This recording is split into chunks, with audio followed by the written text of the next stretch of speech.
Advisory board is a group of professionals that really assist organisations with their internal decision making, and the key word in this is assist with decision making, and it's non-binding, and it's flexible. It can work in a lot of different ways. Okay, and it's very different to the role of a governance board. It's not about a general conversation. It's about your business. It's about your conversation that's relevant to you. You get advisors around there. It's not about them talking about themselves and their experience. It's about applying their experience to you. So advisory boards, generally the most common approach to an advisory board is there's an independent chair. There's 2 internal directors or 2 internal representatives, and there's 2 external advisors.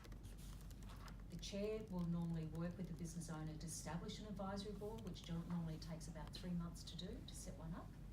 Set the right protocols around it, help you to select your advisors that's really fit for purpose for you.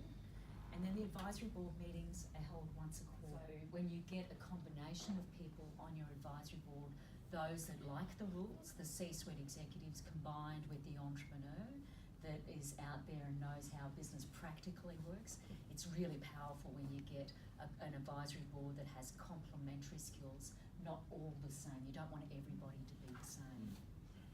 So your chair is there, who's got your back, who helps to make sure you stay on track, because it's not the big decisions that the chair ends up focusing and supporting you on, it's the little ones that get you off track. Go, oh, that's a really good idea, I'm going to be doing that now, or I was going to do that and I've changed my mind. So they help you to stay strong, stay on course, right?